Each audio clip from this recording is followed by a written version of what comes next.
The weight of command pressed down like a physical burden as President Franklin Delano Roosevelt sat in his Cairo hotel room that early December evening in 1943. His pen trembled slightly above the pristine white paper. The words he was about to write would reshape military history. Every letter carried consequences that would echo through generations. Harry Hopkins had just left the room. His trusted aide carried disturbing news from a meeting with General George C. Marshall. Everyone assumed Marshall would command the greatest military assault ever planned. But Roosevelt's mind wrestled with a thought that stole his sleep night after night. The sleepless nights had become routine. Roosevelt would lie awake, staring at the ceiling. His mind churned with impossible calculations. How could he send Marshall away from Washington?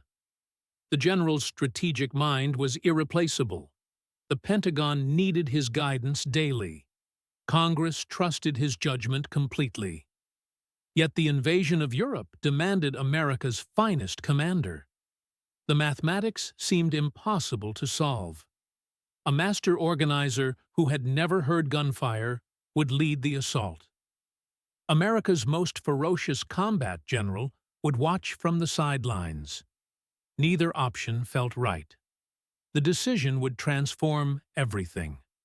Command structure would evolve beyond recognition. Military greatness would be redefined forever. What Roosevelt could not foresee was how profoundly this choice would alter both the nature of leadership and the very essence of battlefield success. Leadership calculations were being made in boardrooms, not battlefields. Organizational mastery weighed heavier than tactical brilliance. Victory would depend more on coordination than courage. These realizations challenged every assumption about military command. The crisis had been building since May 1943. Tunisia's campaign had ended with stunning success. Approximately 267,000 Axis soldiers had surrendered across North Africa. German resistance had collapsed completely. Italian forces had crumbled under Allied pressure. Among the victorious American commanders stood Lieutenant General George Smith Patton, Jr. His name already struck terror in German hearts. Enemy intelligence files described him as their most dangerous opponent. His reputation had spread across every battlefield in North Africa. Patton embodied everything Americans imagined in a warrior general. At 57 years old, he radiated power and confidence. His custom uniforms gleamed with polished brass buttons. Desert sun reflected off every surface. Twin ivory-handled revolvers hung from his hips like ancient swords. These weapons were not decorative. Patton could draw and fire with deadly precision. His marksmanship was legendary among troops. Officers spoke in whispers about his accuracy. Soldiers claimed he could hit targets others could barely see. His vocabulary shocked hardened veterans. Sailors blushed at his language. Subordinates trembled at his outbursts. Yet his tactical genius destroyed enemy armies with supernatural speed. Traditional military doctrine could not explain his successes. Patton's journey to this moment had begun decades earlier in California sunshine. November 11, 1885, marked his birth in San Gabriel. His family roots ran deep in American military soil. Generations of warriors had shaped his bloodline. Their stories filled his childhood imagination. Young George absorbed tales of revolutionary battles. Civil War stories captivated his attention. His grandfather had died as a Confederate colonel. The Third Battle of Winchester had claimed his ancestor's life. This heritage molded Patton's identity from earliest childhood. Academic struggles plagued his youth. Dyslexia remained unrecognized and unnamed. Reading proved torturous. Writing seemed impossible. Yet iron determination compensated for these challenges. His will grew stronger with each obstacle. Virginia Military Institute provided his first military education. 1 year of rigorous training prepared him for greater challenges. West Point beckoned in 1904. The Academy's reputation intimidated lesser men. Patton embraced its demands eagerly. Academic difficulties forced him to repeat his first year.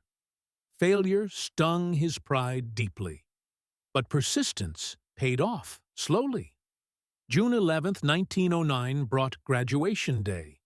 He ranked 46th among 103 cadets. His aggressive spirit already set him apart from classmates. Competitive fire burned constantly within him. Fellow cadets recognized his fierce drive. Instructors noted his unusual intensity. Everyone sensed something different about George Patton. His destiny seemed written in his eyes. Athletic pursuits captured his attention after graduation. The 1912 Stockholm Olympics beckoned. Modern pentathlon demanded diverse skills. Patton excelled at multiple disciplines. His training regimen was punishing. Stockholm's competition proved memorable. He finished 5th overall among world-class athletes. Pistol shooting scores sparked controversy. Many observers believed judges had scored him unfairly. The experience reinforced his belief in personal excellence. International competition shaped his worldview.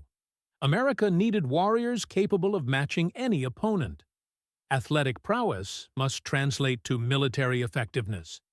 Physical preparation was essential for combat readiness. These lessons would guide his future training methods. Marriage to Beatrice Ayer expanded his opportunities dramatically. Her father commanded vast industrial wealth in Massachusetts. Social connections opened doors previously closed. Resources flowed more freely. Career advancement accelerated through powerful relationships. Combat experience arrived in 1916 during the Pancho Villa expedition. Mexican desert provided his battlefield debut. Brigadier General John J. Pershing commanded the operation. Patton served as his aide with eager enthusiasm. The young lieutenant led a motorized raid against Villa's forces. Results exceeded all expectations. 3 of Villa's men died in the engagement. 1 captain fell to Patton's revolvers. 2 others joined him in death. Patton personally killed 2 men with his ivory-handled weapons. He strapped their bodies to vehicle hoods afterward. The drive back to headquarters became a victory parade. National newspapers seized upon the dramatic story. Press coverage called him the first American officer to use motorized vehicles in combat. The description captured public imagination completely. More importantly, the action cemented his relationship with Pershing. This mentorship would protect and guide him for decades. World War I erupted across Europe in 1917. America's entry brought Patton to France alongside Pershing. There he discovered his true calling among mechanical monsters. Tanks represented revolutionary warfare potential. These armored beasts were primitive and unreliable. Breakdowns occurred constantly. Crews suffered in cramped conditions. Yet Patton immediately grasped their transformative power. Speed and protection could revolutionize battlefield tactics. He established the United States Tank School at Lyongrès, France. Personal involvement marked every aspect of development. He wrote training doctrine himself. Operational procedures flowed from his imagination. French tactics received careful study. British tank commanders shared their hard-won experience. Patton interviewed every available expert. American methods emerged, emphasizing speed and aggressive action. Traditional slow advances gave way to rapid strikes. Mobility became the primary weapon. September 1918 brought combat during the Meuse-Argonne offensive. Patton led the newly formed Tank Corps personally. He advanced on foot ahead of his mechanical units. Machine gun fire found him inevitably. Wounds earned him the Distinguished Service Cross. Personal bravery under fire established his reputation permanently. Soldiers spoke of his fearlessness with awe. Officers recognized leadership qualities that transcended rank. Peacetime brought new challenges and opportunities. Patton became mechanized warfare's leading advocate throughout the 1920s and 1930s. Articles flowed from his pen constantly. Experiments tested new concepts regularly. Arguments for armored forces never ceased. Major Dwight Eisenhower joined his collaborative efforts. Their 1919 meeting at Fort Meade sparked lasting friendship. Tank development consumed their attention completely. Doctrinal innovations challenged conservative thinking. Despite personality differences, they shared visions of mechanized warfare's future. Wars would be won by fast-moving armored forces. Traditional infantry tactics were becoming obsolete. Speed and firepower would dominate battlefields. Army leadership found their ideas too expensive and radical. Budget constraints limited experimentation. Conservative thinking relegated tanks to infantry support roles. But Patton never abandoned his revolutionary concepts. He designed the M1913 Cavalry Sabre, known as the Patton Sabre. Cavalry tactics received extensive study and documentation. Offensive mobility remained his constant obsession. Modern warfare demanded rapid movement and decisive strikes. European war erupted in 1940, bringing Patton's moment of destiny. Promotion to brigadier general arrived in October 1940. Command of an armored brigade followed immediately. Training troops in aggressive tactics became his primary mission. The Desert Training Center emerged in California's Mojave Desert. This vast facility prepared American forces for North African conditions. Sand and heat created realistic training environments. Soldiers learned to fight in brutal circumstances. Training methods shocked traditional officers. Standards reached impossibly high levels. Physical demands broke weaker men. But survivors became the Army's most effective combat units. Patton's regimen forged warriors from ordinary soldiers. Operation Torch launched in November 1942, bringing Patton his first major command. The Western Task Force carried 35,000 men to Morocco's beaches. French resistance awaited the landing forces. Rough seas complicated every operation. Coordination challenges multiplied rapidly. Communications failed regularly. Equipment suffered water damage. Yet Patton's forces secured their beachheads within hours. Inland advances began immediately, despite opposition. Casablanca fell within 3 days of landing. French resistance crumbled under sustained pressure. The Sultan of Morocco watched these events with growing admiration. Patton's military bearing impressed the local ruler completely. The Order of Wizam al-Awit was presented personally. The citation read in French about lions trembling in their dens. This recognition validated Patton's methods before international observers. More importantly, American forces had proven their effectiveness. Complex amphibious operations succeeded beyond expectations.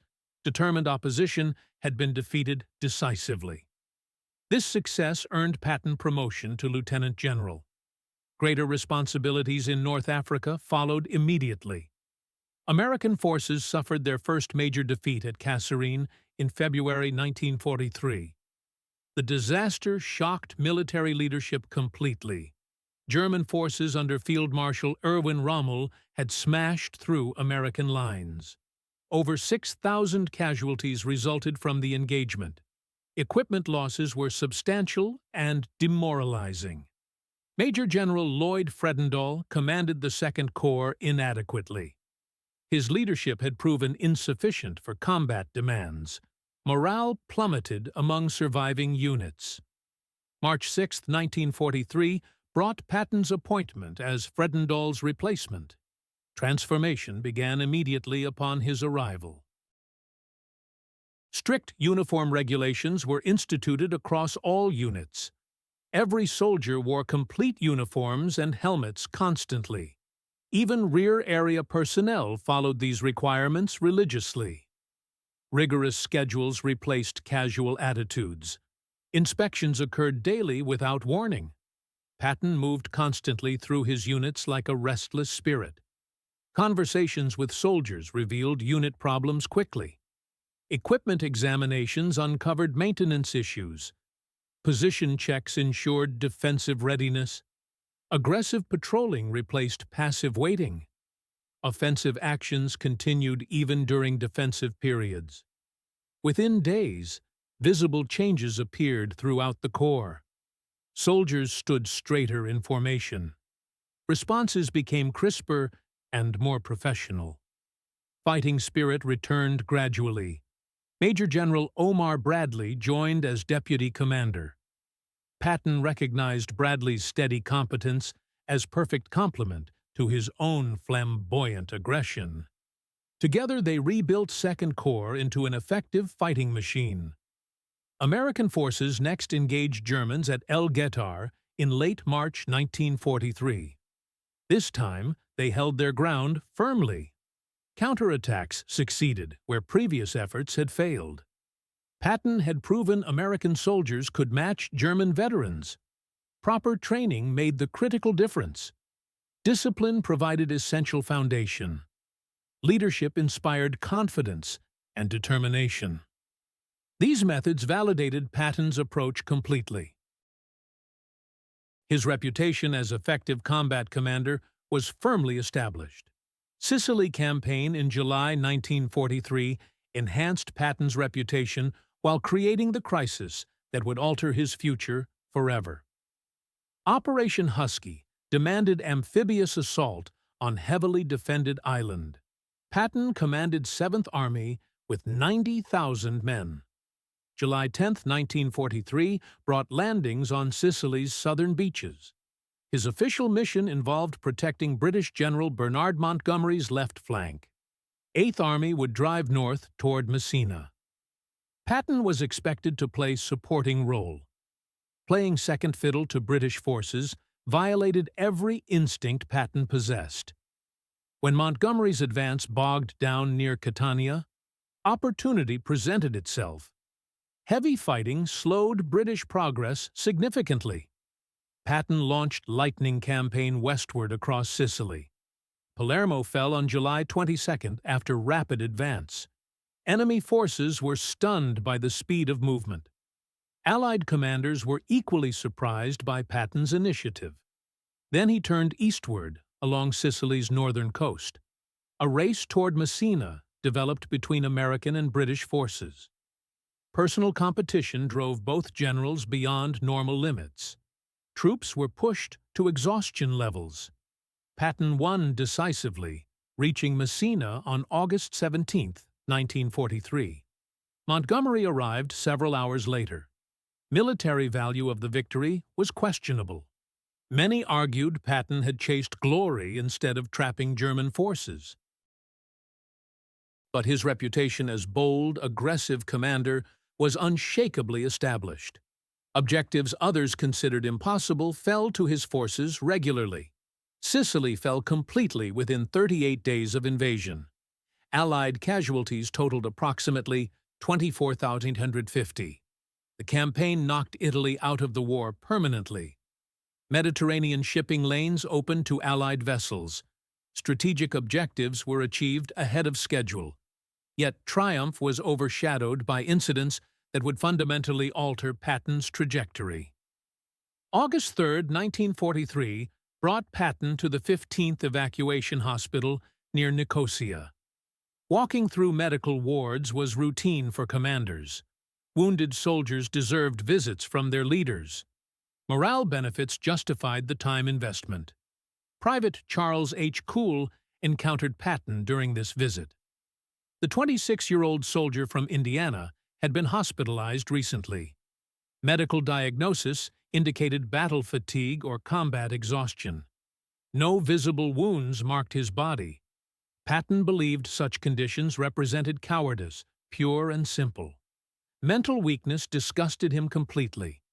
He demanded to know what was wrong with the man. Medical personnel explained the diagnosis carefully. When told the soldier was nervous and could not tolerate shelling, Patton's temper exploded violently. He slapped Cool across the face with his gloves. Verbal abuse followed the physical assault. Orders to return to the front were issued immediately. Medical personnel stood shocked and horrified.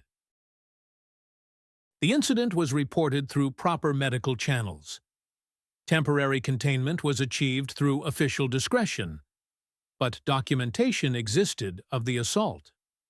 7 days later brought Patton to the 93rd Evacuation Hospital. August 10, 1943, would prove even more damaging to his reputation. Private Paul G. Bennett awaited his encounter with destiny. The 21-year-old soldier had served effectively in combat for 4 years. His breaking point had finally arrived. Battle fatigue was destroying his effectiveness. Medical evaluation confirmed his condition. Patton asked what the trouble was during his ward rounds. Bennett replied honestly that he guessed he could not take combat anymore. This confession triggered rage exceeding Patton's first outburst. He slapped Bennett twice with tremendous force. The first blow knocked off the soldier's helmet liner. Physical violence was accompanied by verbal abuse. Cowardice accusations flew like bullets. Then Patton drew one of his ivory-handled revolvers. He waved it at Bennett's head menacingly. Threats to shoot him right there for cowardice filled the air. Medical personnel watched in horror. Orders to return Bennett to the front or file charges followed. Doctors and nurses submitted reports detailing every action. The general's behavior violated military law and basic human decency. Reports reached Lieutenant General Omar Bradley, now commanding 2nd Corps. Loyalty to his former commander led Bradley to lock documents in his safe. But separate reports traveled through medical channels inevitably. General Dwight Eisenhower received these reports on August 16th. An agonizing decision confronted the theater commander.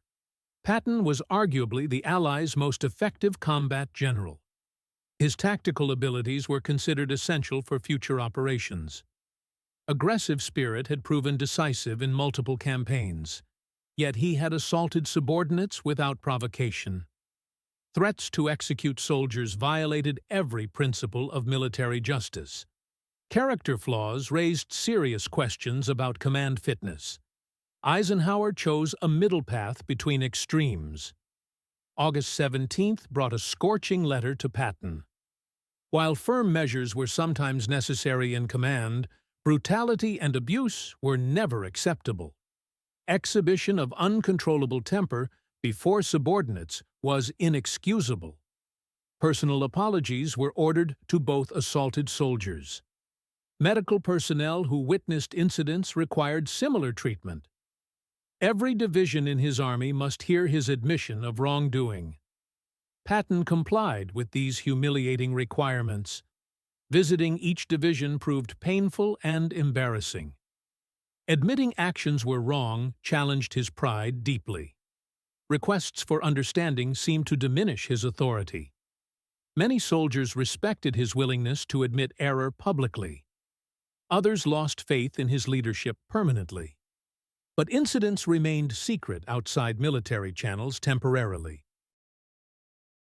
November 21, 1943, changed everything dramatically. Radio broadcaster Drew Pearson revealed the slapping incidents to American public. Reaction was explosive and deeply divided across the nation. Some Americans supported Patton completely.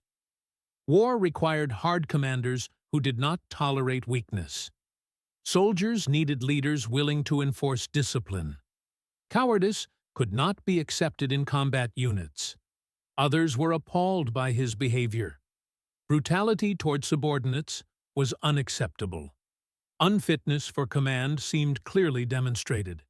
Military leaders must show restraint and judgment. Congressional demands for explanations flooded Washington. Secretary of War Henry Stimson faced intense pressure. Army Chief of Staff George Marshall came under scrutiny. Either defend Patton or remove him completely.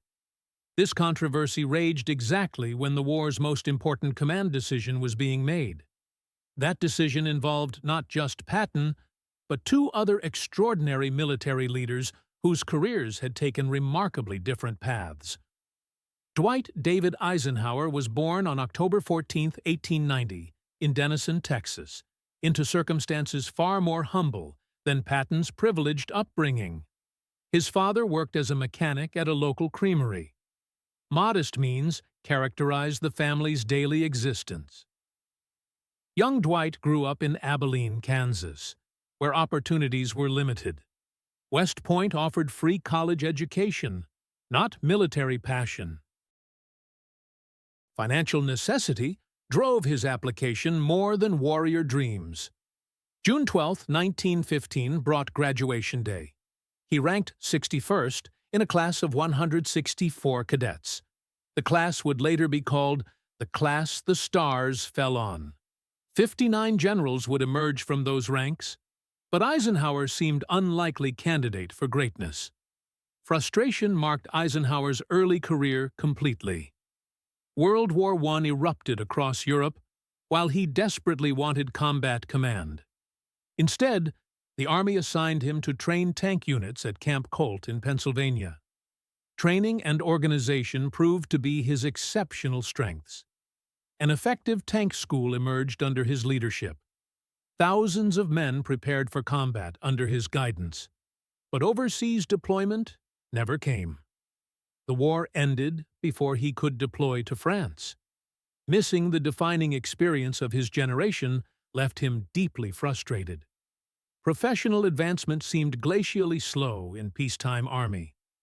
Reversion to permanent rank of captain followed war's end. Promotion to major came slowly afterward. The peacetime military offered limited opportunities for ambitious officers. Years passed with minimal progress. The Army's transcontinental motor convoy in 1919 provided valuable experience.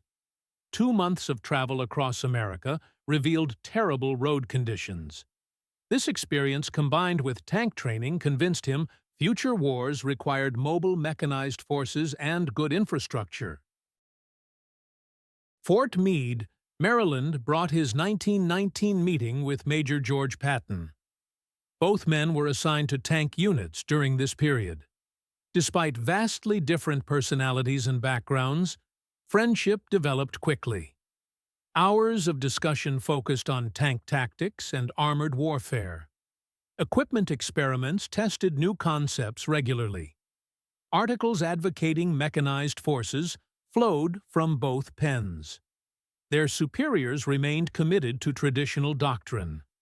Criticism faced both men for their radical ideas. Conservative thinking dominated military leadership completely. Innovation was discouraged systematically. But neither man abandoned revolutionary concepts.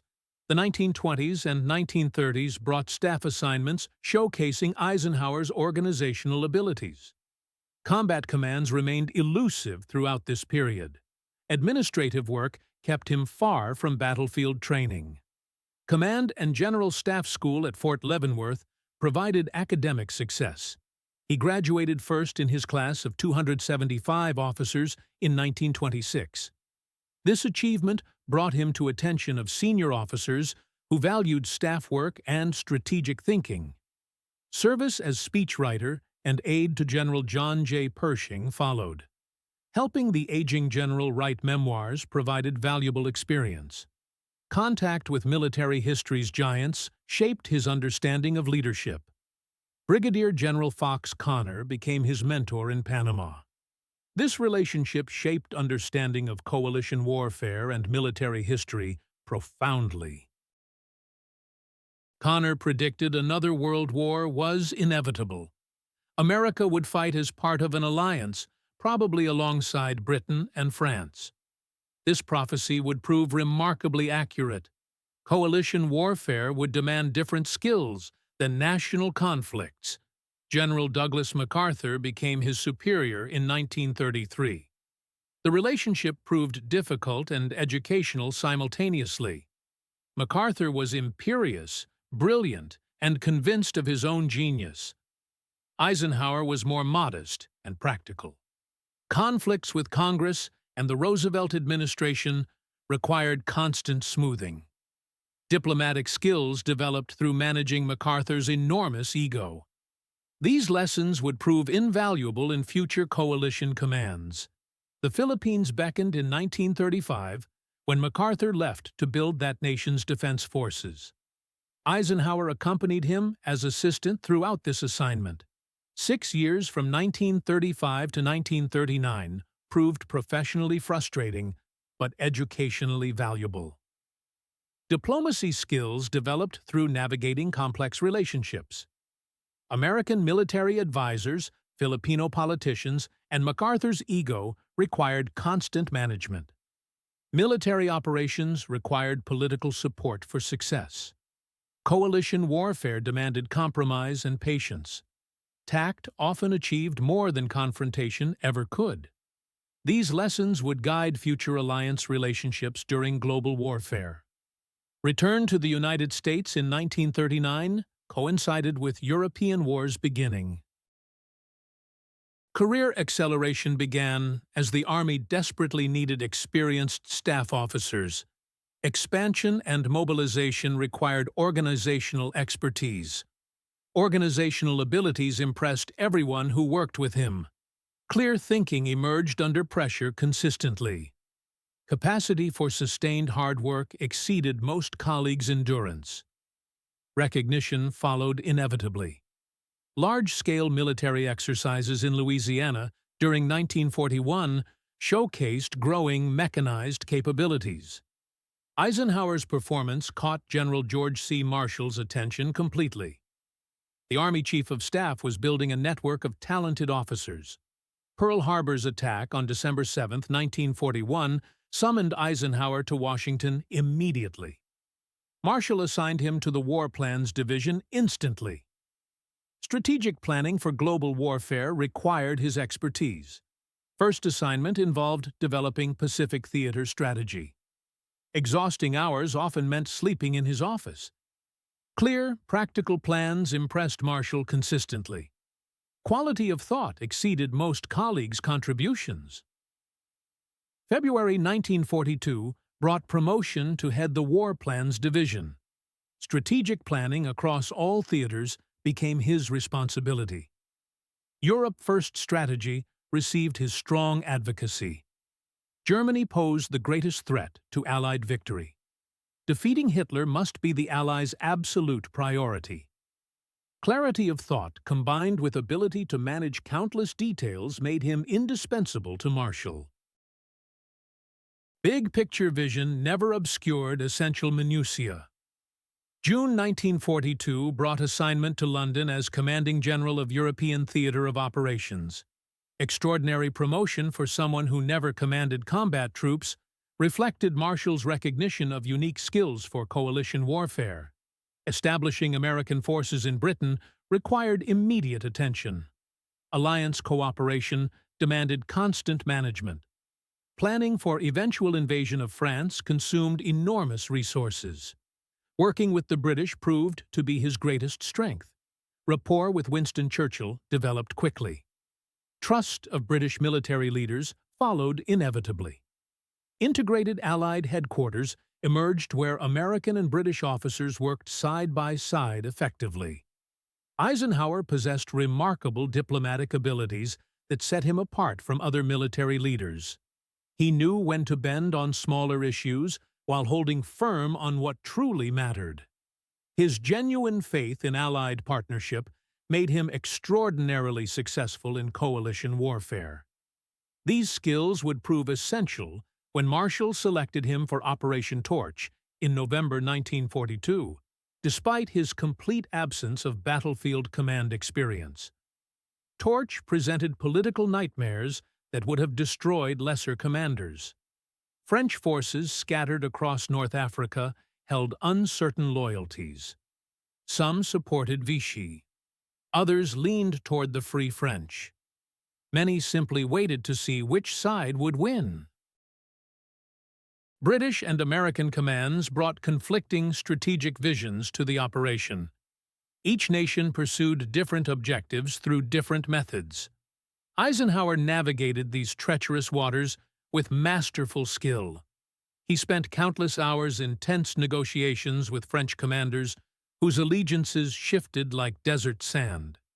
The situation around Admiral François Delors created particular volatility. Tempers flared, egos clashed. National pride complicated every decision. Yet Eisenhower kept all parties focused on their common enemy. The Germans remained the target, while political squabbles threatened to derail everything. The campaign ultimately succeeded beyond expectations. Eisenhower's reputation soared throughout the Allied command structure. He had demonstrated something precious and rare. He could manage a coalition during active combat operations.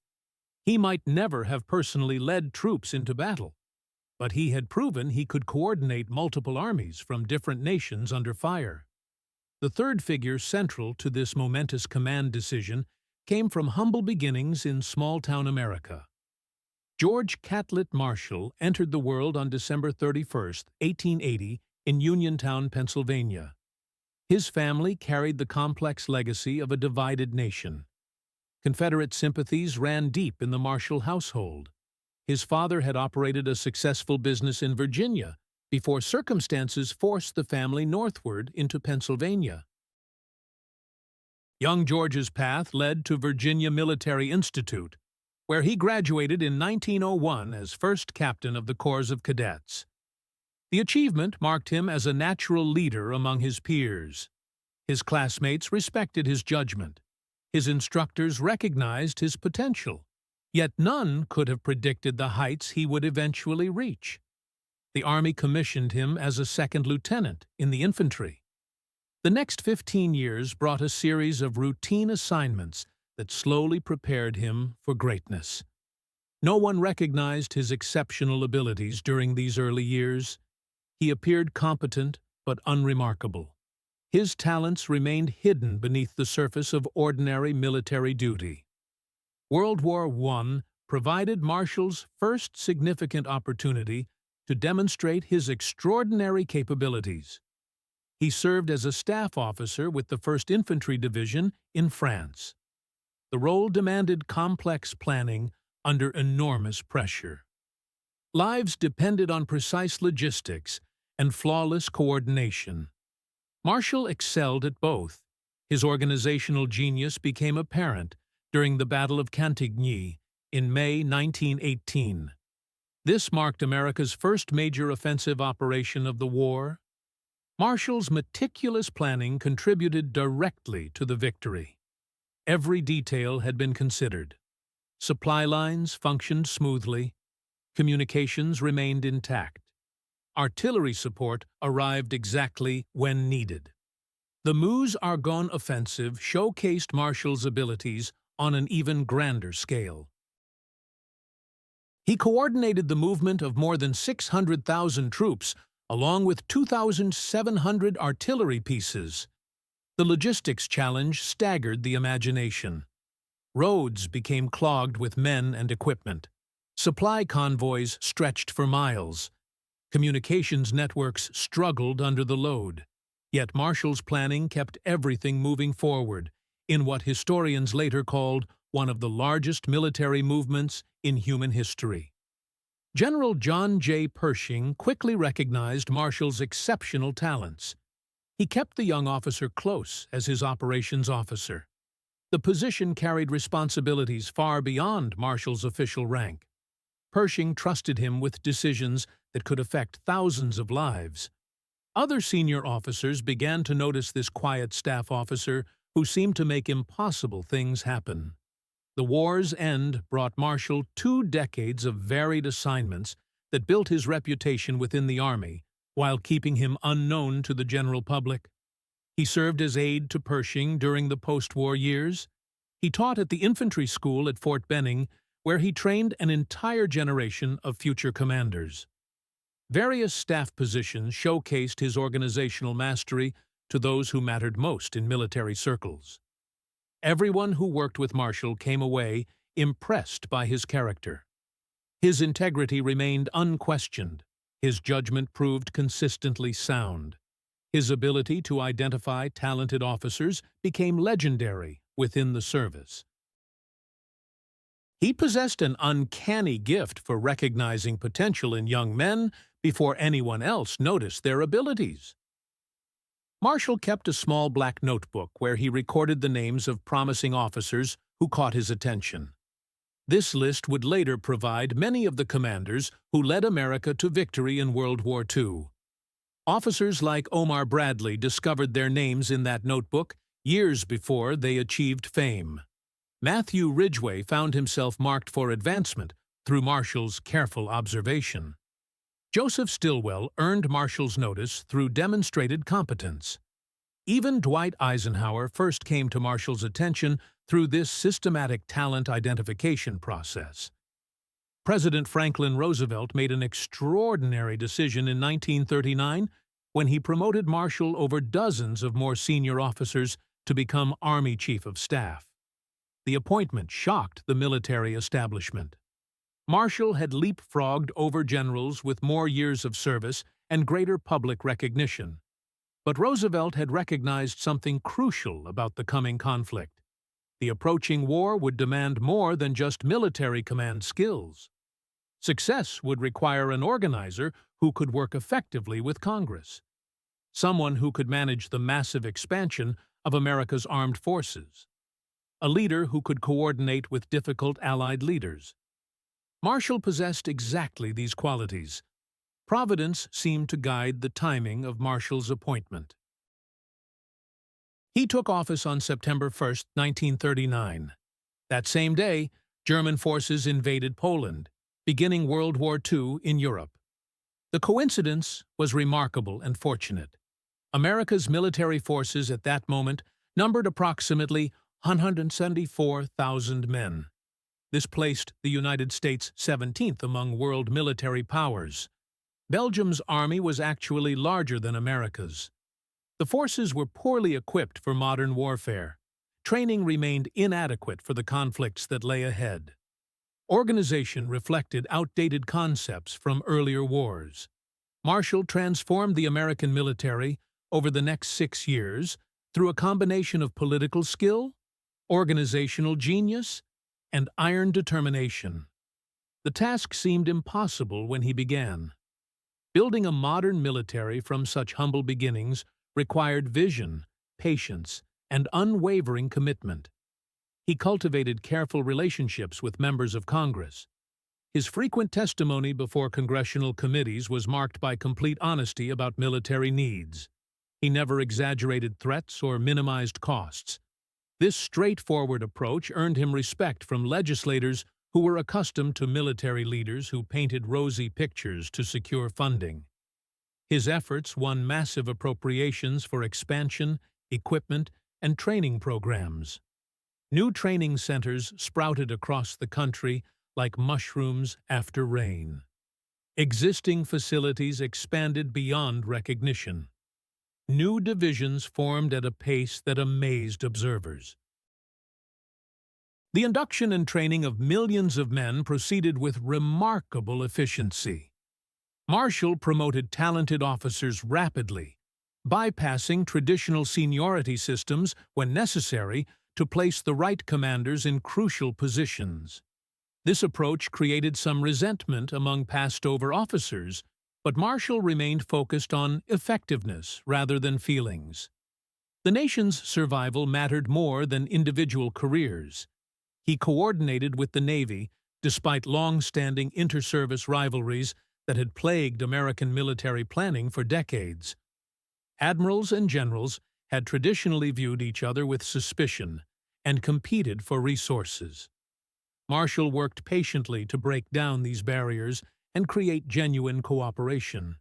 He managed relationships with difficult Allied leaders, particularly Winston Churchill, whose strategic vision often conflicted sharply with American priorities. Churchill brought brilliant insights, but also stubborn convictions that complicated joint planning.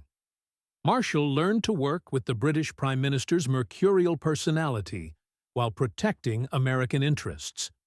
Most importantly, for the war's ultimate outcome, Marshall became the primary advocate within Allied councils for a cross-channel invasion of France.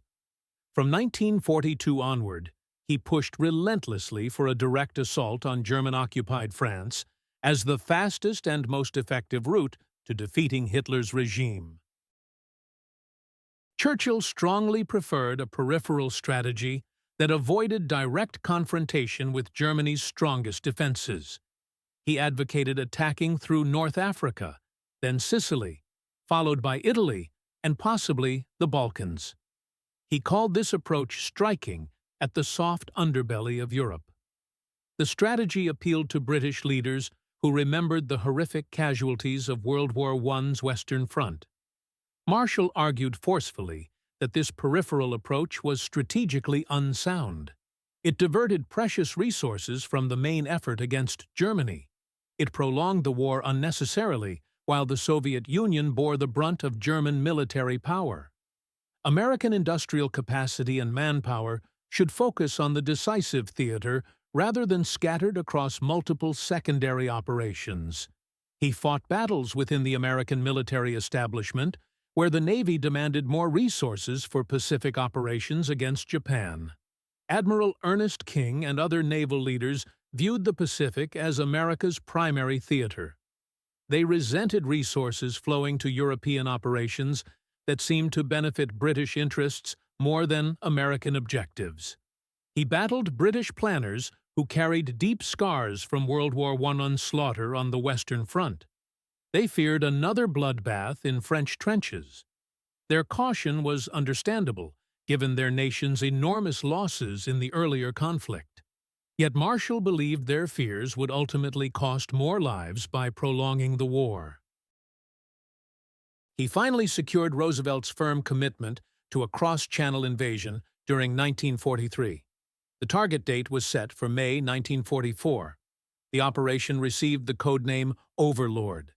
Having conceived this strategy, advocated for it relentlessly against all opposition, and finally secured its approval from the highest levels of government, Marshall seemed the logical choice to command the operation.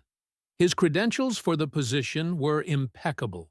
He was America's most respected military leader among both military professionals and civilian leaders. His strategic vision had shaped Allied strategy across multiple theaters. His organizational abilities remained unmatched within the Allied command structure. Churchill publicly called him the organizer of Allied victory. The British Prime Minister rarely praised American leaders so effusively, but Marshall had earned his complete respect through demonstrated competence. Stalin trusted him more than any other Western leader. The Soviet dictator appreciated Marshall's straightforward manner and his commitment to opening the Second Front in Europe. Roosevelt relied on Marshall absolutely for military advice and strategic planning. The president had come to depend on Marshall's judgment in ways that went far beyond their official relationship. Their partnership had become essential to America's war effort. The British would accept Marshall as supreme Allied commander, despite their natural preference for one of their own commanders. His reputation transcended national boundaries. His fairness in dealing with coalition partners had earned widespread respect. General John J. Pershing, now in his 80s but still influential, wrote directly to Roosevelt urging Marshall's appointment to command Overlord. The old commander's endorsement carried enormous weight given his leadership of American forces in World War I. Members of Congress expected Marshall to receive the appointment. His testimony before their committees had impressed them with his strategic grasp and his dedication to victory. They viewed him as the natural choice for such a crucial command. Military historians studying the war assumed Marshall would command the invasion. His role in planning the operation and his position as America's senior military officer made him the obvious candidate in their analysis.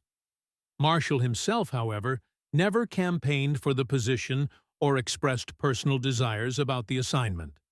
When directly asked about his preferences, he consistently replied that the president must decide what was best for the country's interests, not what might be best for George Marshall's career or reputation. Roosevelt faced an agonizing choice between competing priorities.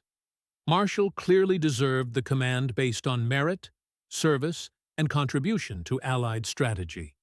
His strategic vision had fundamentally shaped the Allied approach to defeating Germany. His organizational abilities were simply unmatched anywhere in the Allied command structure. But Marshall's value in Washington seemed irreplaceable to those who understood the full scope of his responsibilities. He coordinated the global war effort across multiple theaters spanning the entire world. The Pacific, Europe, China, Burma, and other theaters all required his attention and resources. He managed complex relationships with Congress that ensured continued support and appropriations for the war effort. These relationships had taken years to build and could not be easily transferred to another officer. Congressional leaders trusted Marshall in ways they might not trust his replacement. He worked effectively with British chiefs of staff despite national differences and competing priorities. These relationships required delicate handling and deep understanding of British perspectives and concerns. He dealt with difficult personalities throughout the American military establishment. Douglas MacArthur, commanding in the Pacific, required especially careful management given his ego and his political connections. Marshall had learned to work with MacArthur's demanding personality while maintaining overall strategic coherence. He maintained oversight of the massive industrial mobilization that provided weapons, supplies, and equipment for Allied forces worldwide. This complex system required constant attention to prevent bottlenecks and ensure proper allocation of scarce resources. Admiral Ernest King and Admiral William Leahy, both members of the Joint Chiefs of Staff, strongly opposed removing Marshall from Washington. They argued convincingly that no other officer could perform his essential functions effectively. The war effort might suffer irreparable damage if Marshall departed for a field command. The conferences held in Cairo and Tehran during November and December 1943 brought this crucial decision to a head. Stalin had grown increasingly suspicious of Anglo-American delays in opening the Second Front. He demanded to know who would command Overlord, suspecting that uncertainty about leadership indicated lack of serious commitment to the invasion. Churchill supported Marshall's appointment while privately worrying about losing such an effective coalition manager from the highest levels of strategic planning. The British Prime Minister understood Marshall's value in Washington even as he endorsed his qualifications for field command. Roosevelt wrestled with the decision through sleepless nights, torn between rewarding Marshall's exceptional service and maintaining his irreplaceable contribution to the overall war effort. The choice involved more than personal considerations. The entire Allied strategy might depend on getting this decision right. He sent Harry Hopkins to sound out Marshall during the Cairo conference in early December. Hopkins was Roosevelt's most trusted advisor and could speak confidentially about such sensitive matters. His mission was to gauge Marshall's true preferences without creating pressure for any particular decision. Marshall refused to state a personal preference when Hopkins approached him. He maintained his consistent position that he would support whatever decision Roosevelt made wholeheartedly. Personal feelings simply could not matter when the issue was too important to the nation's welfare. Roosevelt then invited Marshall to a private meeting on December 5, 1943. According to Marshall's later recollection of this crucial conversation, Roosevelt spent considerable time hedging and discussing various aspects of the decision before finally asking directly what Marshall wanted to do. Marshall gave the same principled answer he had provided to Hopkins and others. Personal feelings could not be allowed to influence such an important decision. The nation's interests must come first, regardless of individual preferences or career ambitions. Roosevelt reportedly replied with words that revealed his final decision. He said simply, "I feel I could not sleep at night with you out of the country." The president had made his choice based on Marshall's irreplaceable value in Washington. Marshall would remain as Army Chief of Staff, coordinating the global war effort from the nation's capital. Someone else would need to command Overlord. On December 7, 1943, exactly 2 years after the Pearl Harbor attack, Roosevelt informed Eisenhower of his appointment to command the invasion. The message was characteristically brief and informal, delivered in Roosevelt's typically casual style. "Well, Ike, you are going to command Overlord." Eisenhower was completely stunned by the announcement. He had naturally assumed that Marshall would receive the command, and had been mentally preparing to return to Washington to take over Marshall's position as Chief of Staff. Now, he suddenly faced the greatest military responsibility in history. That same day, Marshall wrote formal notes to Stalin and Churchill, informing them of Eisenhower's appointment as Supreme Allied Commander. The communications were brief, but carried enormous significance for the future conduct of the war. Marshall sent Eisenhower a copy of these notifications, along with a brief handwritten message that revealed his characteristic modesty and grace. "Dear Eisenhower, I thought you might like to have this as a memento. It was written very hurriedly by me as the final meeting broke up yesterday. The President signing it immediately. GCM." The decision made profound sense once its underlying logic became clear to those who understood the full scope of what Overlord would require. The invasion was not primarily a tactical operation that required battlefield genius or inspirational leadership under fire. It was instead the most complex organizational challenge in military history, demanding coordination of forces from multiple nations with vastly different command structures, strategic priorities, and tactical doctrines.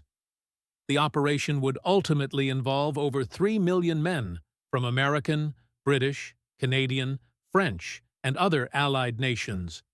Nearly 7,000 ships of every conceivable type would participate. More than 11,000 aircraft would provide support. Countless supporting elements would need coordination. The logistics alone staggered the imagination. Success would depend heavily on diplomatic skill in managing alliance politics that could derail the entire effort if mishandled. Organizational mastery would be essential for coordinating the incredibly complex movements of men, equipment, and supplies. Strategic vision would be required to see how individual tactical operations fit into larger objectives. Most crucially, the commander would need the rare ability to make subordinates from different nations work together effectively, despite their natural suspicions and competing interests. Eisenhower possessed exactly these qualities in abundance. His natural charisma made him universally liked by military personnel from all allied nations. British troops trusted him completely, despite their initial skepticism about American commanders. Churchill respected him deeply despite their occasional disagreements over strategic priorities. Even Charles de Gaulle, notoriously difficult and perpetually suspicious of Anglo-American intentions regarding France's future, found Eisenhower acceptable as Supreme Commander. This represented a remarkable achievement given de Gaulle's prickly personality and his determination to restore French prestige. Eisenhower's strategic thinking encompassed far more than purely military operations. He understood political consequences of military decisions. Economic factors influenced his planning. Civil affairs required his attention. Public opinion in allied nations affected his choices. He grasped instinctively that modern warfare was as much political as military in nature. He had already proven in North Africa and Sicily that he could manage complex coalitions under actual combat conditions. These operations had tested his diplomatic skills under the enormous pressure of active warfare. He had succeeded brilliantly where others might have failed catastrophically.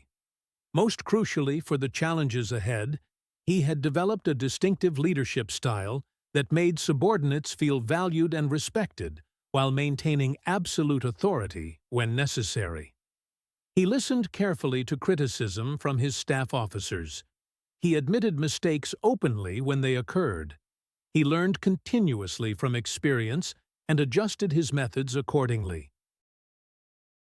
These qualities made him ideally suited for supreme command of a coalition where unity of effort mattered far more than individual tactical brilliance. As Eisenhower established his headquarters in London during January 1944, he immediately confronted challenges that validated Roosevelt's judgment about his selection. These problems would have destroyed commanders who lacked his particular combination of skills and temperament. The first major challenge involved the fundamental command structure for the invasion.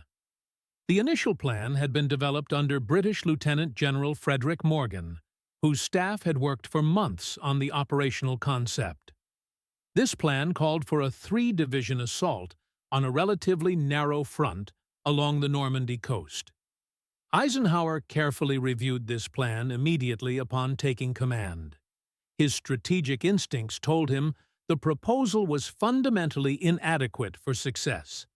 The narrow front would concentrate Allied forces in a way that made them vulnerable to German counterattacks. 3 divisions simply could not generate enough combat power to establish secure beachheads against determined resistance. He insisted on expanding the assault to 5 divisions landing across a much broader front. This expansion would provide greater flexibility during the crucial initial hours. It would reduce vulnerability to concentrated German counterattacks. Multiple landing sites would force the Germans to spread their defensive efforts rather than concentrating against a single point.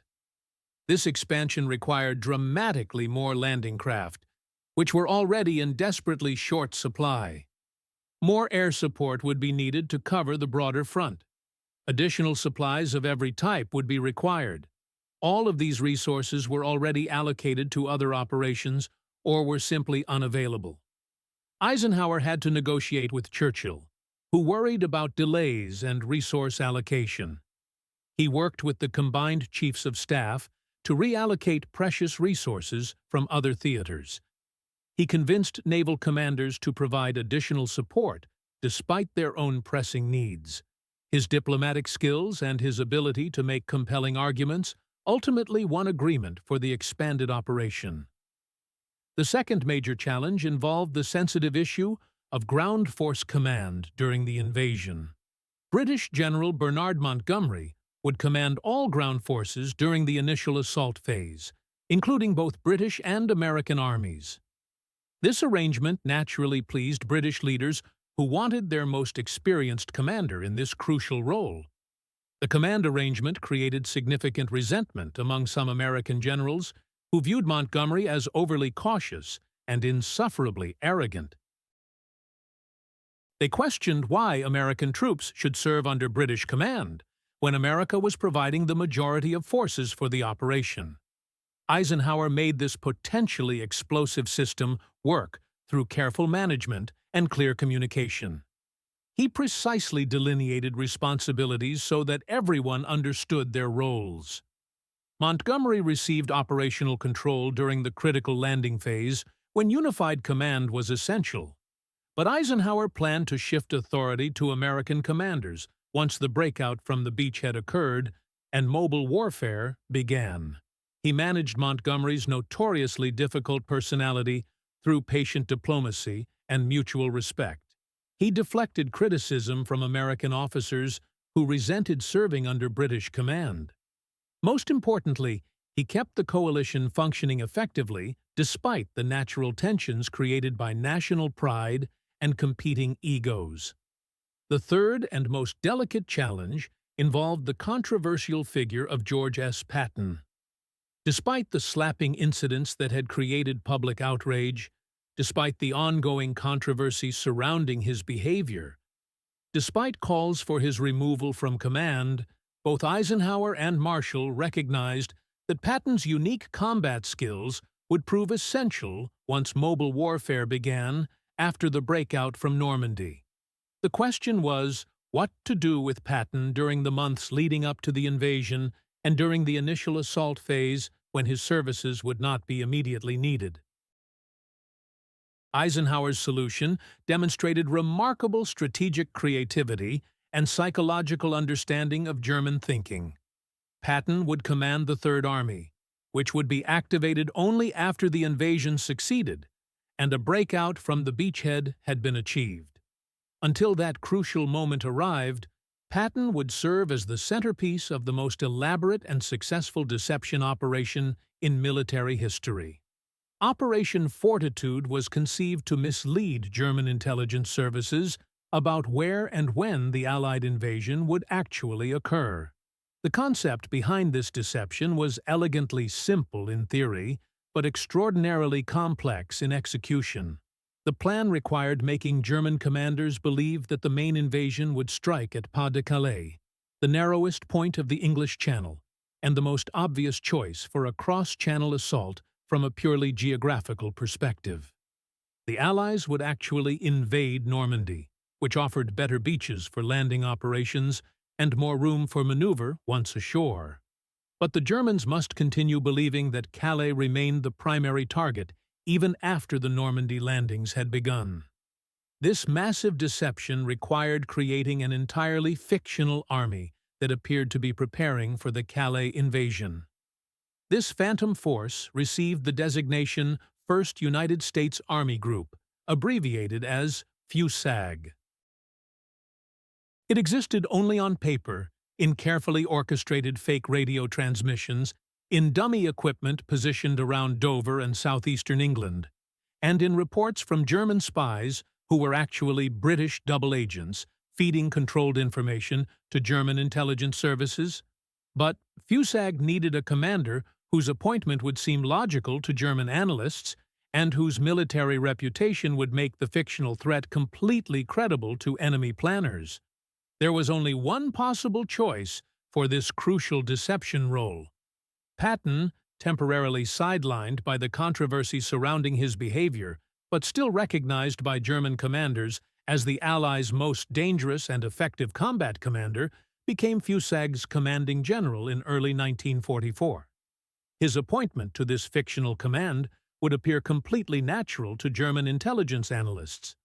The Germans accepted this deception completely and devoted enormous resources to tracking FUSAG's supposed preparations. Their intelligence services, including both the Abwehr Military Intelligence Organization and the SS Security Service, committed substantial assets to monitoring this fictional threat. German reconnaissance aircraft photographed dummy landing craft constructed from scaffolding tubes and canvas that appeared real from the air. They intercepted elaborate radio transmissions from supposedly mobile units that were actually transmitted from stationary locations, simulating the communications patterns of 11 non-existent divisions preparing for invasion. They received detailed reports from agents who believed they were working for Germany but were actually under complete British control through the sophisticated double-cross system. These double agents provided a steady stream of carefully crafted intelligence that confirmed German preconceptions about Allied intentions. Most convincingly from the German perspective, they observed Patton touring installations throughout southeastern England, giving speeches to assembled troops, meeting with subordinate commanders, and generally behaving exactly as a commanding general would while preparing for a major operation. Every piece of intelligence confirmed that Patton commanded a massive force preparing to strike at Calais. German commanders found this deception completely credible because it accorded perfectly with their own strategic analysis. Calais offered the shortest sea crossing from England to the continent, only 20 miles compared to Normandy's 100-mile crossing. The shorter distance would reduce Allied vulnerability during the dangerous crossing phase, and allow more rapid reinforcement once beachheads were established. Calais also provided the most direct route to Germany itself and to the vital Ruhr industrial region that powered the German war machine. An invasion at Calais would threaten Germany's most important industrial areas much more quickly than landings elsewhere along the French coast. Most importantly, from the German perspective, Patton commanded this fictional force.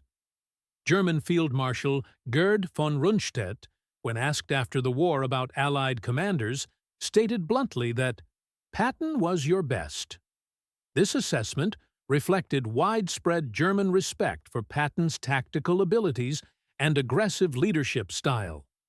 Erwin Rommel had studied Patton's tactics carefully during the North African campaign. The Desert Fox understood exactly how dangerous Patton could be when leading armored forces in mobile warfare. Hitler himself reportedly called Patton that crazy cowboy general, a description that mixed dismissal with grudging respect for his abilities. German strategic logic dictated that the Allies would naturally use their most capable and experienced combat commander for the main invasion, rather than wasting him on a secondary operation. Therefore, wherever Patton was positioned, the primary invasion would inevitably follow. This reasoning seemed so obvious to German planners that they never seriously questioned it. The deception operation included one particularly audacious element that demonstrated the lengths to which Allied intelligence services would go to maintain the illusion. General Hans Kramer, who had commanded a panzer division in North Africa before his capture in May 1943, was being repatriated to Germany due to deteriorating health that made continued imprisonment impractical. Before his departure from Britain in May 1944, just weeks before the actual invasion, British intelligence arranged for Kramer to attend what appeared to be a social dinner with Patton. Throughout the evening, Patton performed his role perfectly, presenting himself as Fusagi's commander while casually mentioning Calais and discussing invasion preparations in ways that seemed natural but were carefully scripted. After the dinner, Kramer was driven through what he believed was southeastern England near Dover. Road signs and other indicators suggested he was viewing the actual invasion preparations in the area closest to Calais. In reality, he was being taken through southwestern England, where he observed genuine overlord preparations. But the carefully managed deception was absolutely perfect. When Kramer finally reached neutral Sweden and reported to German intelligence services, he confirmed everything the Germans already believed. Patton commanded an enormous force that was clearly preparing to invade at Calais. His report carried special weight because he was an experienced general who had fought against the Allies and could evaluate military preparations with professional expertise. While Patton played his crucial role as an unwitting decoy in this elaborate deception, Eisenhower worked exhausting 18-hour days preparing for the actual invasion. The scope of planning required for Overlord staggered even experienced military professionals. Every detail demanded attention. Every contingency required preparation. He moved his operational headquarters to Telegraph Cottage, located outside London in the peaceful countryside, where he could focus on essential planning, without the constant interruptions that plagued his London offices. The cottage provided the quiet environment necessary for the intense concentration that such complex planning required. He personally visited every division scheduled to participate in the assault, speaking directly with soldiers, projecting the confidence they needed to see in their commander, and building the trust that would be essential when the shooting started. By June 1944, he had visited all American, British, and Canadian assault units, often spending hours talking with men who would carry out his orders under the most dangerous conditions imaginable. The soldiers responded positively to his genuine warmth and his obvious personal concern for their welfare. They saw not a distant supreme commander issuing orders from comfortable headquarters, but a leader who clearly understood what he was asking them to do and who cared deeply about their chances of survival. Eisenhower also made the hardest decisions that any commander faces in warfare. He approved the airborne assault despite predictions from his own staff that paratrooper casualties might reach 70% for units dropping behind enemy lines. He understood the terrible risk involved, but he also recognized that without airborne forces securing the invasion flanks and capturing key bridges and road junctions, the entire seaborne operation might fail catastrophically. He wrestled constantly with weather considerations as D-Day approached. The invasion had originally been scheduled for June 5th, but terrible storms throughout the English Channel forced a postponement that created enormous additional risks. His meteorologists predicted a brief improvement in weather conditions on June 6th, followed by more severe storms that would make operations impossible. If the invasion could not proceed on June 6th, it would need to wait at least 2 additional weeks for the proper combination of tides and moon phases required for the complex operation. Possibly the delay might extend until July. Such postponement would inevitably compromise security as more people learned about the timing.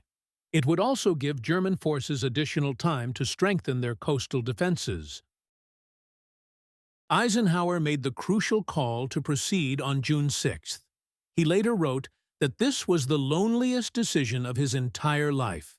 The responsibility weighed on him enormously. The fate of the invasion, and possibly the entire war, rested on his judgment about weather conditions and timing. On the evening of June 5th, as troops loaded onto ships throughout British ports and aircraft prepared for takeoff from airfields across England, Eisenhower made a final visit to the 101st Airborne Division at their departure airfield near Newbury. These paratroopers would drop into Normandy several hours before dawn, securing bridges and road junctions that were crucial to the invasion's success. Their casualties were expected to be particularly severe. They would land scattered across enemy territory in darkness. German forces would quickly converge on their positions. Many would not survive the first day. Everyone understood these grim realities. Eisenhower walked among these brave men, talking quietly about fishing and asking about their hometowns. He joked with them about inconsequential matters, trying to ease their tension while hiding his own fears about their fate. A photographer captured an iconic image of this visit, showing Eisenhower speaking with Lieutenant Wallace Strobel, whose face clearly revealed the tension that all soldiers felt on the eve of battle. After completing this emotional visit, Eisenhower returned to his headquarters and wrote a message accepting full responsibility if the invasion failed. He carried this statement in his pocket, ready to release it to the press if circumstances required such a devastating admission. The message read with stark simplicity: "Our landings have failed, and I have withdrawn the troops. My decision to attack at this time and place was based upon the best information available. The troops, the air and the Navy, did all that bravery and devotion to duty could do. If any blame or fault attaches to the attempt, it is mine alone." June 6, 1944, dawned with clearing skies over the English Channel, exactly as the meteorologists had predicted. At 6:30 in the morning, American, British, and Canadian soldiers stormed ashore at 5 separate beaches stretching across 50 miles of Normandy coastline in the largest amphibious operation in military history. The massive assault involved nearly 7,000 vessels of every conceivable type, including battleships, cruisers, destroyers, landing craft, transports, and countless support ships. More than 11,000 aircraft provided air support, ranging from fighters and bombers to transport planes carrying paratroopers and gliders loaded with equipment. By day's end, approximately 156,000 Allied soldiers had successfully landed in occupied France. Casualties totaled roughly 10,000 men, with Omaha Beach accounting for the majority of American losses, where fierce German resistance nearly succeeded in throwing the attackers back into the sea. But despite the heavy losses and desperate fighting, the invasion had succeeded beyond the most optimistic expectations. By midnight on D-Day, Allied forces held secure beachheads across the Normandy coast. The liberation of Western Europe had finally begun after years of planning and preparation. Eisenhower's careful planning, diplomatic skills, and strategic vision had produced the success that would ultimately determine the war's outcome. The expanded assault front that Eisenhower had insisted upon prevented German forces from concentrating their reserves against a single vulnerable point. The airborne drops, despite heavy casualties, and widely scattered deployment that disrupted planned operations, successfully confused German commanders and significantly delayed the movement of enemy reinforcements to the beaches. Naval gunfire from Allied warships provided crucial support to struggling infantry units throughout the day. Air superiority prevented German aircraft from attacking the vulnerable ships and exposed troops on the beaches. Every element of Eisenhower's plan contributed to the overall success. Most critically for the invasion's success, the elaborate deception had worked perfectly beyond even the most optimistic expectations. As desperate fighting raged across the Normandy beaches, Adolf Hitler stubbornly refused to commit his powerful armored reserves to the battle. He remained convinced that the real invasion would still come at Calais, exactly as the deception had intended. The German 15th Army remained positioned near Calais, waiting for Patton's fictional fusag to launch the real invasion. For 7 crucial weeks after D-Day, substantial German forces stayed at Calais instead of reinforcing the desperate fighting in Normandy, where they were desperately needed. British double agents, particularly the remarkable Juan Pujol Garcia, codenamed Garbo, continued sending carefully crafted messages through German intelligence networks. These reports described Fusag's ongoing preparations and explained convincingly why the Calais invasion had been delayed but remained the primary Allied objective. Hitler swallowed these deceptive reports completely. German armored divisions that could have shattered the Normandy landings remained stationed at Calais. They waited for phantom armies that existed only in Allied imagination. The Allies had dared to hope their elaborate deception might purchase 14 precious days. Instead, it delivered 7 full weeks. Each German tank sitting idle at Calais meant 1 fewer crushing the beaches of Normandy. This strategic victory outweighed dozens of battlefield triumphs. The mathematics of war had shifted through pure deception. Patton discovered the Normandy invasion like millions of others around the world. BBC radio crackled with the announcement on that fateful June morning. The news struck him like a physical blow. His role in the grand deception suddenly felt hollow, despite its critical importance. History's greatest military operation was unfolding without him. The beaches of France echoed with gunfire while he remained trapped in England. His frustration poured onto paper in letters home. To his beloved wife Beatrice, he wrote with barely contained anguish about standing on the sidelines while glory passed him by. The sunny weather that blessed the invasion tormented him further. Perfect conditions for battle while he sat idle. His fictional command of non-existent forces felt like elaborate punishment. Every radio bulletin from Normandy deepened his sense of missing the war's defining moment. Yet Patton's enforced absence became his greatest strategic contribution. His fearsome reputation alone convinced German high command that multiple invasion forces threatened their coastline. Hitler's panzer divisions remained frozen in place, waiting for attacks that would never materialize. The irony cut deep through military history. Patton achieved his most strategically vital victory in a battle where he played no active role whatsoever. His name and reputation, wielded brilliantly by Allied intelligence, accomplished more than entire armored corps. Eisenhower's strategic vision had transformed Patton's absence into a weapon. August 1, 1944, finally arrived like sunrise after endless night. Patton's Third Army officially became operational after 2 months of brutal Normandy fighting. The moment he had endured sleepless nights anticipating had come at last. His hands could finally grip the reins of real warfare. Operation Cobra had launched on July 25th with devastating effect. American bombers pulverized German defensive lines west of St. Lo. Through that smoking breach, Patton's armored divisions poured like floodwater through a broken dam. The breakout he had dreamed of was finally beginning.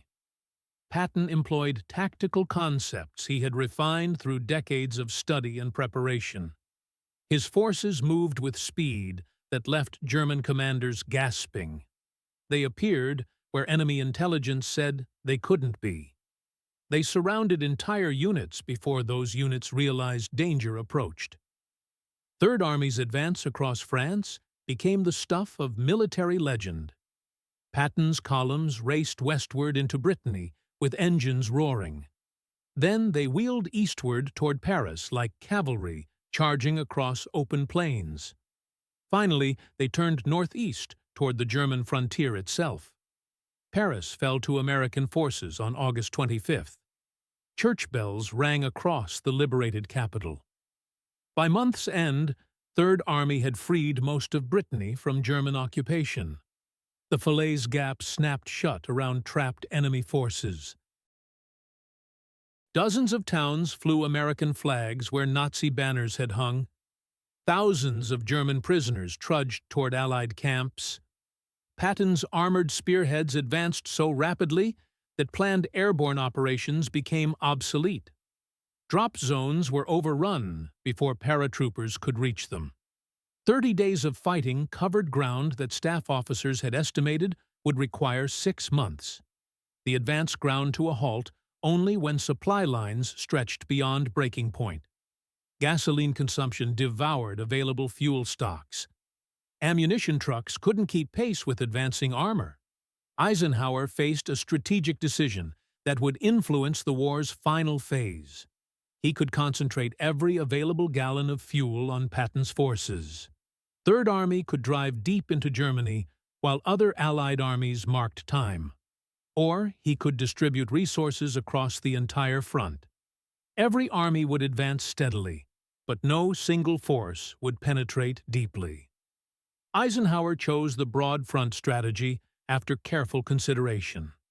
He believed it offered greater security and more sustainable progress.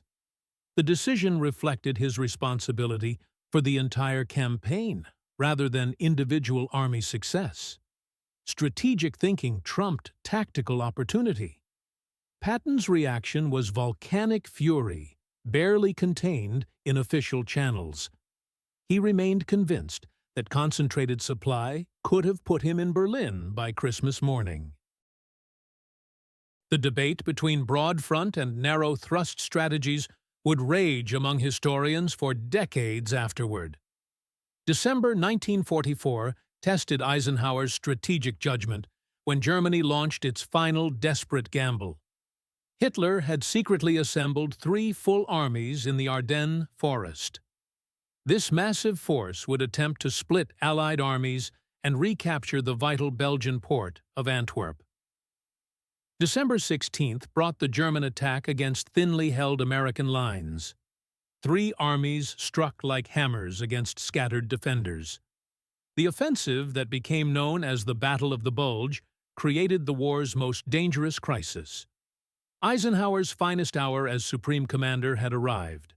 Within hours of the first reports, Eisenhower was orchestrating the Allied response. His strategic mind immediately recognized both the danger and the opportunity hidden within it. German forces were advancing beyond their supply lines and exposing themselves to devastating counterattack. Reinforcements rushed toward threatened sectors as Eisenhower coordinated the complex response. He gave ground where necessary to preserve fighting strength. American, British, and French units moved like chess pieces under his direction. The penetration would be contained and then crushed. Most critically, Eisenhower turned to Patton with what seemed an impossible assignment. The 101st Airborne Division was completely surrounded at Bastogne. This critical crossroads town controlled German access to Western objectives. If Bastogne fell, enemy armor could race toward Antwerp. Eisenhower needed Patton to disengage from current operations immediately. Third Army must pivot 90 degrees northward and attack into the German Bulge's southern shoulder. The mission required splitting Patton's forces while launching a winter offensive through frozen terrain. December 19th brought Eisenhower, Patton, and Bradley together at Verdun for crisis planning. The room was thick with tension as maps covered every available surface. When Eisenhower asked when Patton could attack, the reply came without hesitation. December 22nd. Eisenhower's skepticism showed clearly on his weathered face. Moving an entire army so quickly seemed beyond human capability. He called the estimate fatuous and questioned whether such speed was remotely possible. But Patton was not exaggerating his capabilities. Intelligence officer Colonel Oskar Koch had predicted this German offensive through meticulous analysis. Patton had already directed his staff to prepare contingency plans for exactly this scenario. When he returned to Nancy headquarters, a single coded message activated predetermined operations. Third Army executed one of military history's fastest and most complex maneuvers. Patton attacked precisely on December 22nd, as promised. 3 divisions drove northward through howling blizzards and frozen ground toward the surrounded paratroopers at Bastogne. Terrible weather couldn't stop the advance. German resistance crumbled under relentless pressure. Supply challenges were overcome through sheer determination and improvisation. Third Army kept moving when other forces would have halted. Progress measured in miles, despite conditions that should have prevented movement. December 26th brought the breakthrough moment. Elements of the 4th Armored Division smashed through to Bastogne's defenders. The link was established as reinforcements poured through the gap. The surrounded airborne troops would fight on with renewed hope and fresh supplies. January's end saw Allied forces pushing German troops back to their starting positions. The bulge that had threatened Allied unity was eliminated completely. Germany's final gamble had failed with devastating consequences. Hitler's last reserves were shattered against American determination. The Battle of the Bulge showcased perfect harmony between Eisenhower's strategic coordination and Patton's tactical execution. Eisenhower organized the entire Allied response while making crucial decisions about defense and counterattack. Patton provided aggressive battlefield leadership that accomplished the impossible. Together, they formed an unbeatable partnership. Each contributed essential elements that the other could not provide. Victory required both strategic vision and tactical brilliance working in perfect synchronization. The combination proved unstoppable when properly coordinated. March 1945 found Allied forces crossing the Rhine and driving into Germany's heartland. March 1st brought Third Army's capture of Trier against all expectations. Eisenhower's headquarters suggested bypassing the city because capturing it would require 4 full divisions. Patton's reply became military legend. "Have taken Trier with 2 divisions. Do you want me to give it back?" The message perfectly captured his aggressive confidence and willingness to achieve objectives others considered impossible. Success spoke louder than staff estimates. From March through May, Third Army raced across collapsing Germany. They liberated Ohrdruf concentration camp, the first camp freed by American forces. Local German civilians were forced to tour the facility and witness Nazi atrocities firsthand. The horror of what they saw would haunt them forever. Patton's forces captured vast numbers of prisoners as German resistance crumbled. They linked with Soviet forces advancing from the east in scenes of awkward celebration. Deep penetration into Czechoslovakia continued until orders halted further advance. The war was ending at last. Germany's surrender on May 8, 1945, found Third Army with an extraordinary combat record. From August 4, 1944 to Victory Day, Patton's forces had liberated or conquered approximately 81,500 square miles of territory. France, Luxembourg, Belgium, Germany, Austria, and Czechoslovakia had felt Third Army's liberating advance. Roughly 1.28 million German prisoners had been captured during the campaign. An estimated 500,000 enemy casualties were inflicted through relentless offensive action. Third Army's own losses, while significant, were proportionally lower than other Allied armies faced. These statistics validated Patton's aggressive philosophy completely. Offensive action saved lives by destroying enemy forces before they could organize effective resistance. Speed and violence of action prevented prolonged fighting that would have cost more casualties. Attack remained the best defense. Yet Eisenhower's leadership had made all these victories possible through organizational excellence. His master planning had executed the invasion flawlessly. Diplomatic skills held the fractious coalition together through countless crises and personality conflicts. Strategic vision guided operations from Normandy beaches to the Elbe River. Managing difficult personalities required exceptional skill and patience. Montgomery's insufferable arrogance clashed with American sensibilities. De Gaulle's prickly nationalism threatened alliance unity. Patton's impulsiveness created diplomatic incidents that required careful handling. Eisenhower navigated these challenges while maintaining operational effectiveness. His willingness to make hard decisions proved crucial repeatedly. Approving high-risk operations required moral courage. Choosing invasion timing meant accepting responsibility for success or catastrophic failure. Coordinating responses to unexpected crises tested his judgment under extreme pressure. The question of why America's best combat general was sidelined from leading D-Day had been answered through operations and results. Overlord did not require a battlefield tactician of Patton's caliber. It required coordination, diplomacy, and strategic thinking on an unprecedented scale. The most complex military operation ever attempted demanded different qualities entirely. Patton was indeed America's finest tactical commander, and perhaps the war's greatest battlefield leader. But Overlord required orchestrating coalition warfare across multiple nations with competing interests. Balancing national priorities while maintaining operational unity required exceptional diplomatic finesse. Thinking strategically about operations spanning entire continents demanded broad vision beyond tactical excellence. Maintaining trust across governments and military services required political awareness that Patton lacked. Eisenhower possessed these critical qualities in abundance, while Patton simply did not. The slapping incidents revealed character flaws that extended far beyond unfortunate but minor mistakes.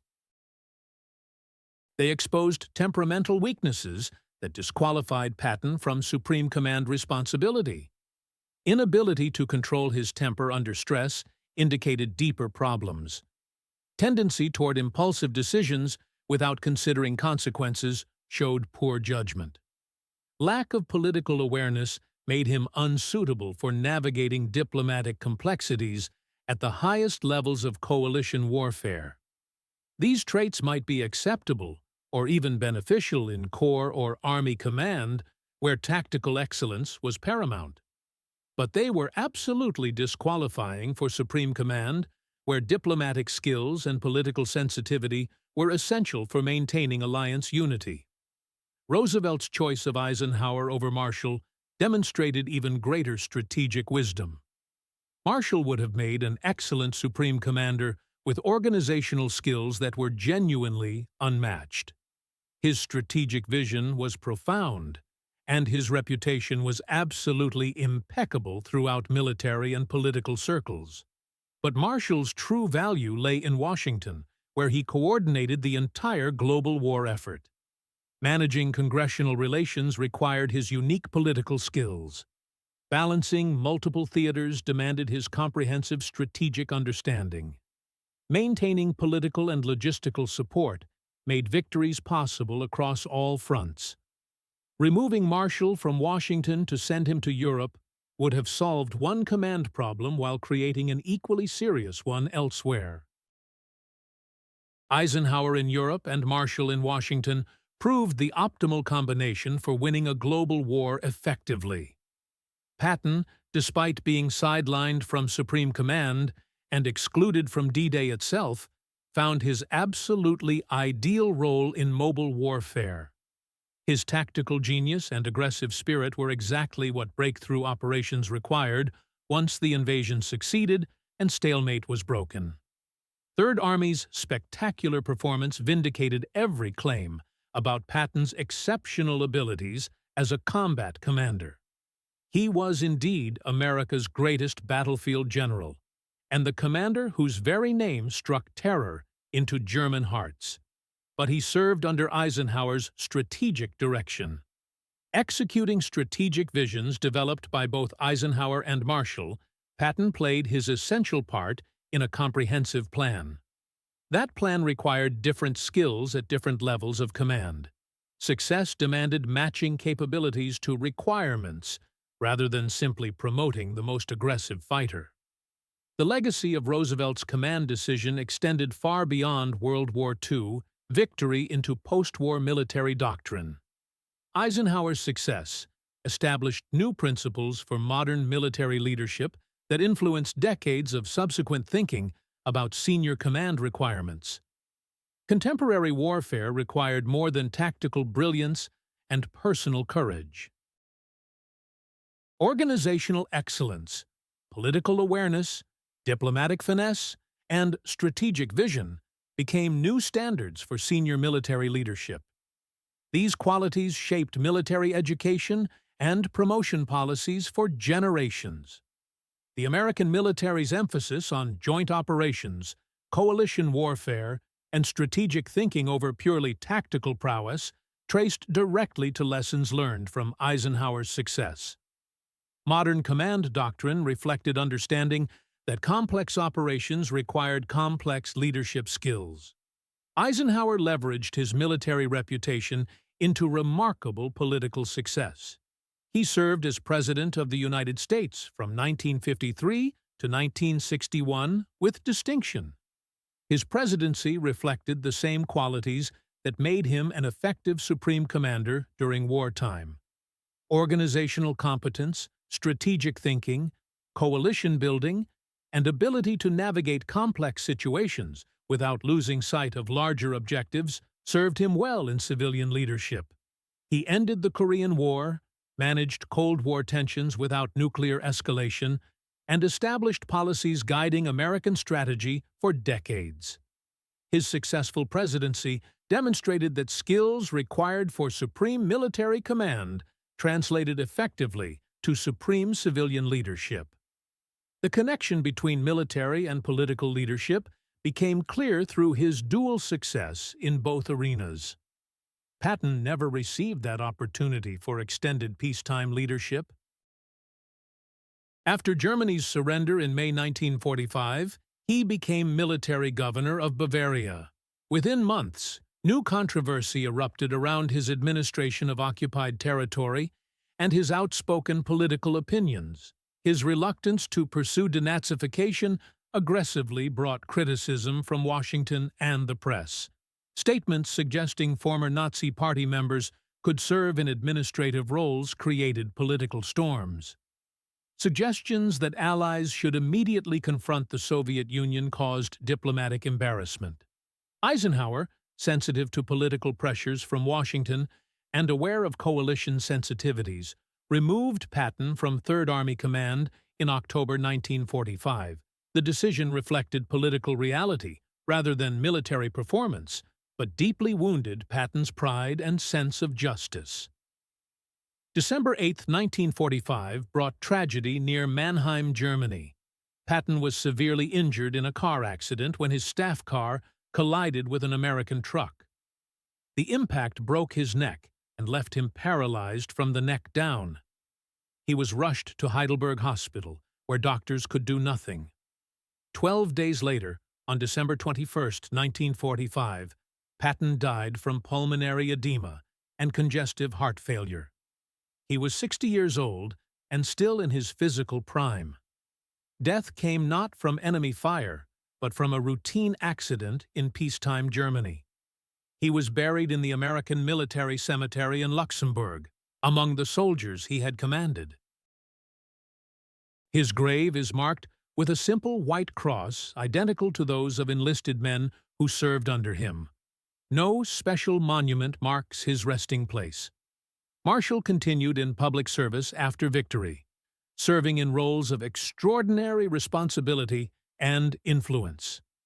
President Truman appointed him special envoy to China in 1945, attempting to mediate between nationalists and communists in that country's civil war. The China mission failed despite Marshall's best efforts, but he gained crucial insights into Asian affairs that would shape American policy for decades. His understanding of communist tactics and Chinese politics influenced post-war strategic thinking about Asia. In 1947, Truman appointed Marshall as Secretary of State. In that role, Marshall proposed the European Recovery Program in a speech at Harvard University on June 5, 1947. The program quickly became known as the Marshall Plan throughout the world. Massive American aid would rebuild Western Europe's war-devastated economy over 4 years. The United States provided over $12 billion in assistance to 16 European nations. The aid helped these countries recover from destruction while serving American strategic interests. The Marshall Plan prevented economic collapse that might have led to political chaos. It created prosperity that undercut communist appeal in vulnerable nations. It established American leadership in the post-war world through generous assistance rather than military conquest.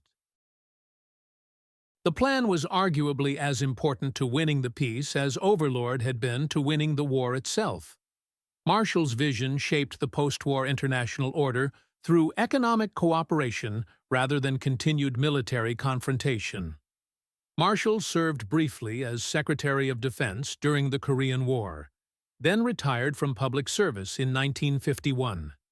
In 1953, he was awarded the Nobel Peace Prize for the Marshall Plan, becoming the only professional soldier ever to receive that honor. He died on October 16, 1959, at age 78, at Walter Reed Army Medical Center in Washington. He was buried at Arlington National Cemetery with full military honors befitting his extraordinary service. President Truman attended the funeral and later called Marshall the greatest living American. The relationship between these three extraordinary leaders defined Allied victory in World War II through complementary excellence. Each contributed essential elements that perfectly complemented the other's capabilities. No single leader could have achieved victory alone. Marshall provided strategic framework and global coordination from Washington. Eisenhower provided organizational execution and coalition management in Europe. Patton provided tactical excellence and offensive capability at the Army level. Together they formed an unbeatable combination. Roosevelt's wisdom in recognizing what role each should play proved absolutely decisive for victory. The decision to sideline America's best combat general from leading D-Day was correct by every possible measure of success and strategic effectiveness.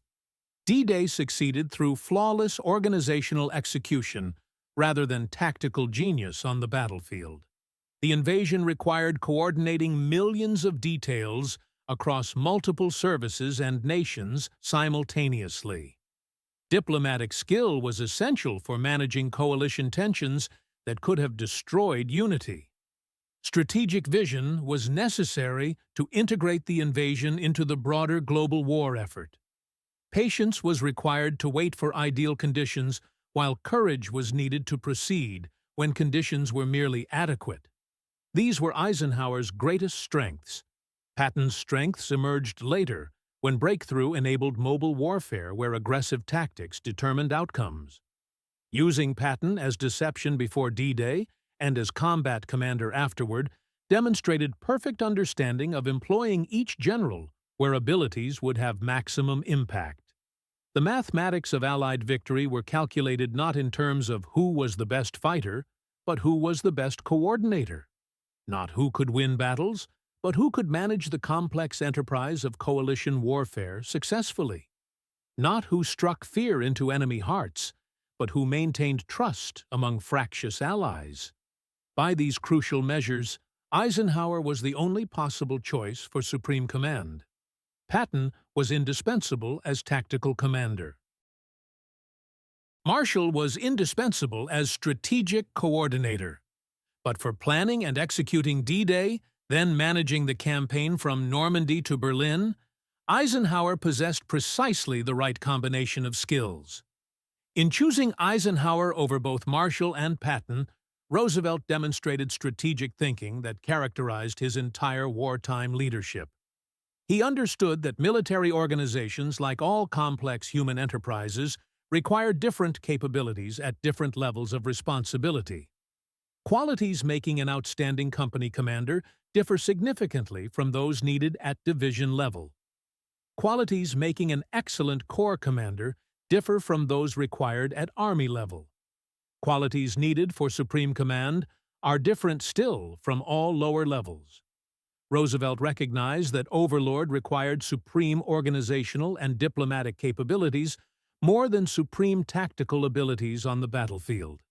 He chose accordingly, and the result was liberation of Western Europe and complete defeat of Nazi Germany. On June 6, 1944, when Allied soldiers stormed Normandy beaches, they did so under a command structure that perfectly matched capabilities to requirements. Eisenhower's organizational excellence had planned every crucial detail of the vast operation.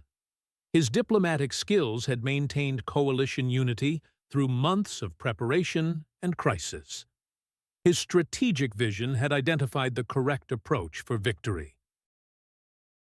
Marshall's support from Washington had provided resources and political backing essential for success. Patton, serving as deception in England, had tied down German reserves through reputation alone. When Patton finally entered combat 2 months later, his tactical excellence exploited opportunities that Eisenhower's planning had created through careful preparation. The greatest military operation in human history succeeded because Roosevelt made exactly the right command decision at the crucial moment. America's best combat general was sidelined from D-Day not through any personal failing, but because the operation required different types of excellence. In choosing Eisenhower over Patton for supreme command, Roosevelt recognized that winning modern wars requires matching appropriate skills to specific challenges rather than simply promoting the most aggressive fighter available. Patton earned his imperishable glory in the breakout across France, in Bastogne's relief, and in the drive through Germany. But D-Day belonged to Eisenhower, whose organizational mastery, diplomatic capability, and strategic vision enabled the 20th century's greatest military achievement. The decision to sideline Patton was not rejection of his abilities, but recognition that supreme command required different talents entirely. Talents that Eisenhower possessed in truly exceptional measure while serving the Allied cause. Both men serving where their unique abilities had maximum effect contributed decisively to Allied victory over Nazi tyranny. The wisdom of Roosevelt's choice was proven by Europe's liberation, Nazi Germany's defeat, and establishment of democratic peace that has endured for 8 decades. That lasting legacy stands as testament to the principle that great leadership requires not just courage and tactical skill, but wisdom to place the right person in the right role at precisely the right time in history. Roosevelt possessed that essential wisdom in abundance. His decision to sideline Patton from leading D-Day while giving supreme command to Eisenhower changed military history forever and shaped the modern world we inhabit today.